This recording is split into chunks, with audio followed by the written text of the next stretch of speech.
Greetings, wonderful audience. Amarjit here from Amar PTE classes. Welcome back to my channel. I hope you all are doing well. So, thank you to all of you to subscribing to my channel and liking my videos. In today's video, I'm going to discuss reading filling the blanks, and these reading filling the blanks from the AP Uni, and this is the page number 1 from February prediction. So, I am going to solve some hard level reading filling the blanks and some medium level reading filling the blanks. So reading filling the for some of the students, reading filling the blank is they are just facing difficulties in reading filling the blanks as compared to reading and writing filling the blanks, because they are saying ki ma'am, if we have 4 blanks in one paragraph, then we will get 8 options, sometime more than 8 options.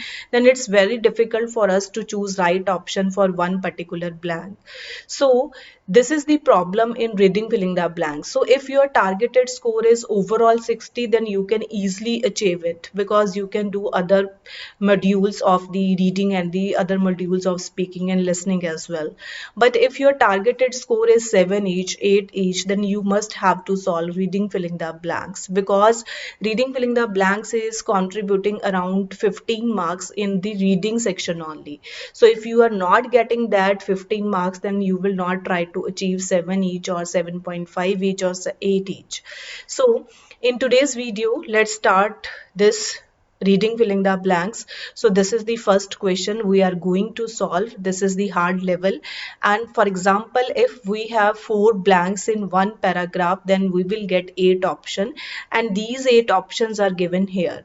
So main problem in reading filling the blanks is like that ki if we are going to solve first blank, then you will always stuck. This happen, this is a real life experience. If you are going to solve one first blank, then you will stuck here, you will might stuck here and might be here and here, otherwise in between the blanks. So this is my experience, and I am going to share my experience कि if you will try to solve reading filling the blanks during the practice, then first just go through all the option so that you can understand the meaning. So if you are doing practice, then try to understand the meaning of every word. So these are the meanings, these are the words given. So according to me, all the meanings are clear to you, but sometimes student got confused. Intriguing, so intriguing is interesting, so it means interesting. So otherwise challenging hai, categorize hai, scheme hai, encourage audiences and groups. So I think this is clear to all of you, the meanings. So if you have doubts, then you can write in the comment box. So this is the first question, these fascinating questions. So question means plural, and more will be revealed by the University of Scientists when they take to the road on their brain bus. The main topic of the paragraph is the brain bus, and these are the question. So they made a question set so that they can just rode on their brain bus. So they are talking about the University of Manchester scientist, जहाँ पे उन्होंने design करा है road on their brain बस. The bus taking his hands on dash to test the senses to these verbs. So अगर हमारे पास blank से पहले given है hand on. So hand on का मतलब होता है कि आप कोई भी चीज अपने हाथों से कर रहे हो. So it means कि if you are doing something, then you are using your hand, you are using your brain as well. So it means hands on. So here it should be plural. So if you will check about the plural, then activities, schemes, audiences या groups. But hand on है तो it means कि आप कुछ कर रहे हो. अगर आप कुछ कर रहे हो तो it means it should be activities. Activities होता है कि आपने कुछ काम करा. So to show young and old alike how the brain work. So ये यंग के लिए भी है, ओल्ड के लिए भी है कि जो ब्रेन है वो कैसे वर्क करता है. How science can answer some of life most captivating question. So हमें साइंस से कुछ क्वेश्चंस का आंसर मिलता है जो क्वेश्चन कैप्टिवेटिंग होते हैं. Organiser, this is the organiser. Lecturer at the faculty of life sciences, वो लेक्चरर है फैकल्टी ऑफ लाइफ साइंसेस में, जिसने एक्सप्लेन करा है 3 year old and upwards can understand the senses. जो 3 years old है और उससे भी ज़्यादा एज के हैं वो भी सेंसेस को अंडरस्टैंड कर सकते हैं. It's an area that is dash to the all. ages. So here it is. So if the sentence is in the passive, then we use third form of verb. But if you will check तो यहाँ पे कोई भी third form of verb नहीं है. तो it means यहाँ पे क्या आएगा हमारे पास ing. So ing हमारे पास है intriguing या challenging. Intriguing का meaning होता है interesting और challenging होता है कि आपके पास कोई challenge है, मतलब वो चीज डिफिकल्ट है आपको करने के लिए. तो इट मीन्स उसने बोला कि अंडरस्टैंड करता है सेंसेस को. सो ये एक ऐसा एरिया है. तो एरिया कौन सा हो गया? लाइफ साइंसेस, जो कि इंटरेस्टिंग है सभी के लिए. तो इट मीन्स यहाँ पे कौन सी ऑप्शन आएगी? Intriguing. Next is we are bringing science. हम साइंस को लेके आ रहे हैं टू योर डोर स्टेप, आपके घरों तक. And going further uphill this year in the hope of finding. तो हम आगे भी जा रहे हैं. गोइंग फर्दर मतलब हम आगे भी जा रहे हैं इस साल in the hope of finding new, ताकि हमें कुछ न्यू मिले एंड डिफरेंट डैश. तो लाइफ साइंसेस की बात हो रही है तो हम कुछ नए फाइंडिंग्स कर रहे हैं एंड डिफरेंट. तो डिफरेंट है तो यहाँ पे प्लूरल आएगा. तो प्लूरल आएगा, ऑडियंसेस है, ग्रुप्स है या स्कीम है. बट वहां पे उसने बात करी है 3 ईयर ओल्ड की, उसके बाद उसने यंग की बात करी है और ओल्ड की भी बात करी है. तो इट मीन्स जो हमारी ऑडियंस होगी वो क्या होगी? हमारी डिफरेंट डिफरेंट एजेस की होगी. So it mean it is audiences. Next is we want people. हम चाहते हैं कि जो लोग हैं वो देख सकें कि जो साइंस है वो इंटरेस्टिंग है as well as important in our life, और हमारी लाइफ में इम्पॉर्टेंट भी है. And to dash people who may not consider it possible to go to the university. तो वो उन लोगों के लिए भी है जो ऐसा सोचते हैं कि हम जो यूनिवर्सिटी है वो नहीं जा सकते.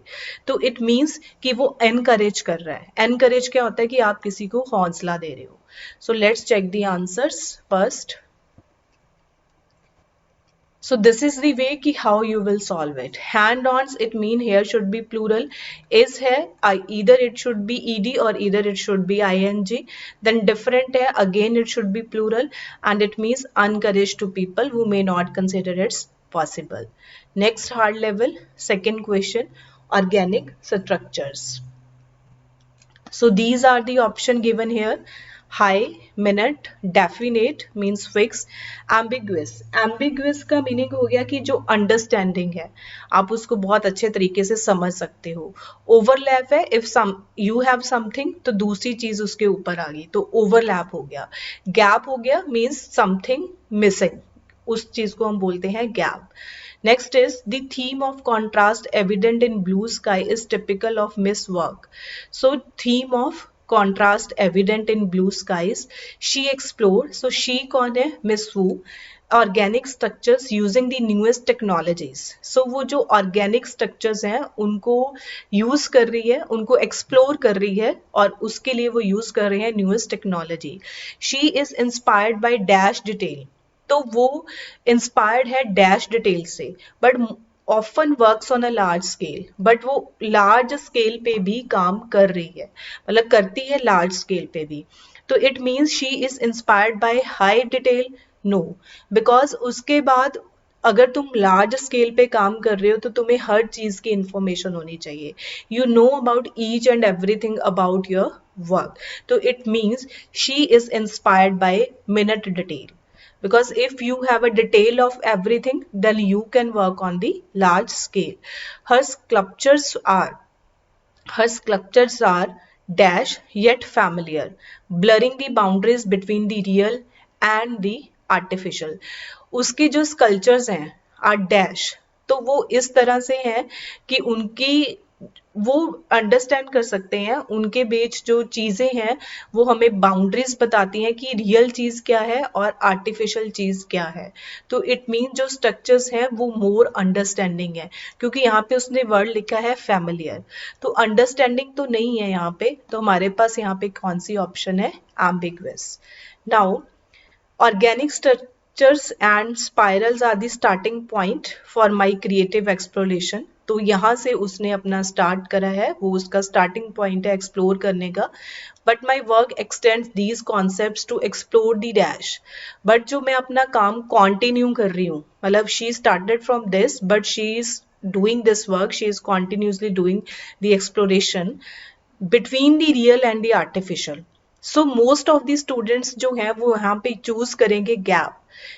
तो गैप क्या होता है कि हमने फाइंड आउट करना है, बट यहाँ पे वो क्या कर रही है, एक्सप्लोर कर रही है। तो क्या एक्सप्लोर कर रही है, रियल और आर्टिफिशियल। तो यहाँ पे हमारे पास जो करेक्ट ऑप्शन आएगी वो ओवरलैप आएगा।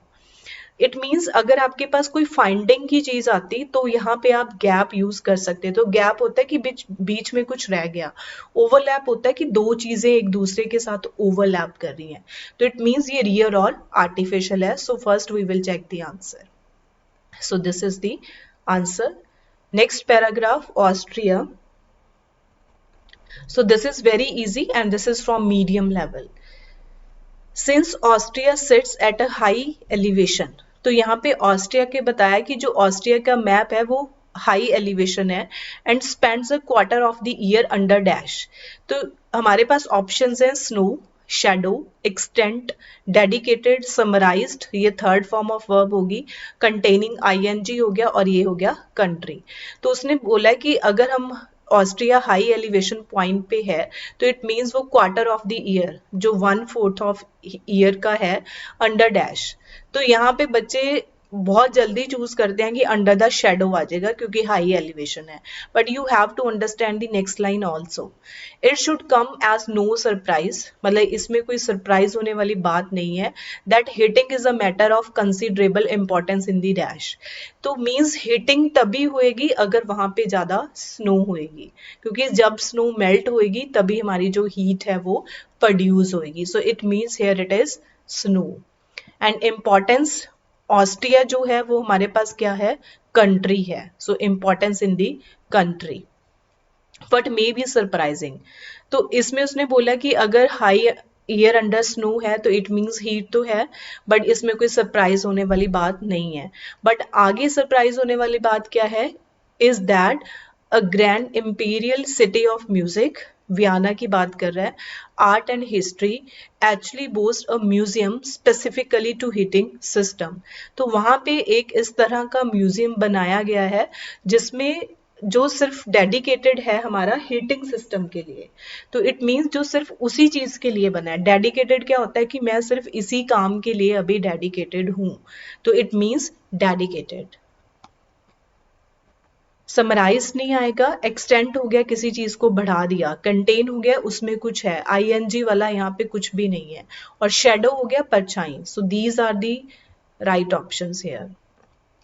सो next is the wristwatch. So this is the easiest example, so we are not going to solve this blank, so we will see next one. For example, next one is the mercury. So this is from medium level. So it is fix, cover, constrain, regulate, contain and show. So mercury is not found in many common products. जो most of the products होते हैं उसमें mercury नहीं होता. That we buy because it can be very dangerous. Because ये बहुत ज़्यादा dangerous है. The most common product जो बहुत कॉमन है जिनमें मरकरी होता है, that mercuries are battery, powerful lights हो गया, डिसइंफेक्टेंट्स हो गया और थर्मोमीटर हो गया। तो इन सभी में मरकरी होता है, इन सभी में मरकरी होता है। इट मीन्स कि उनमें कंटेन है कि वो सारी चीजें मरकरी से बनी हुई हैं, तो it should be contain. Next is which are use to measure. तो ये सारे वो बात कर रहे हैं जो यहाँ पे उसने बताया कि बैटरीज हो गया, लाइट्स हो गया, डिसइंफेक्टेंट्स हो गया, थर्मोमीटर्स हो गया, which are use to measure our body temperature. तो थर्मोमीटर जो हो गया वो हमारे बॉडी टेम्परेचर को मेजर करता है। It can also be found in mercury. Barometers which are use to measure air pressure, जो हमारा एयर प्रेशर भी मेजर करता है, and dash changes in the weather, तो हमें जो वेदर में चेंजेस हो रहे हैं वो भी बताता है। तो अगर चेंजेस हो रहे हैं तो इट मीन्स चेंज होएगा तो वो हमें बताएगा, तो इट मीन्स शो चेंजेस, जो भी चेंजेस होंगे बैरोमीटर वो हमें बताएगा। And the thermostat which dash the temperature of building, जो थर्मोस्टेट हम यूज करते हैं वर्ड, वो टेम्परेचर ऑफ बिल्डिंग के लिए यूज होता है। Mercury can also be found in printer and photocopy toners. So it means regulate. So this is the easiest paragraph. So how you will choose the contain, because उसने यहाँ पे बताया कि सभी products में यहाँ पे found हो गया तो यहाँ पे contain हो गया, but almost meaning same ही निकलता है। थोड़ा सा इनके उसमें सिनोनिम में डिफरेंट है. So these are the devices जहाँ पे मरकरी है. तो उसमें से उसने थर्मोमीटर बता दिया जो बॉडी टेम्परेचर को मेजर करता है. बैरोमीटर जो हो गया वो हमारे एयर प्रेशर को मेजर कर रहा है. एंड ऑल्सो क्या करता है, जो भी टेम्परेचर में चेंजेस हो रहे हैं उनको बता रहा है वेदर में. एंड थर्मोस्टेट क्या करता है, regulate the temperature of building. So if you are a science student, then you can easily solve it. So let's check it. So these are the option. Let's do one more example. For example, student run restaurant.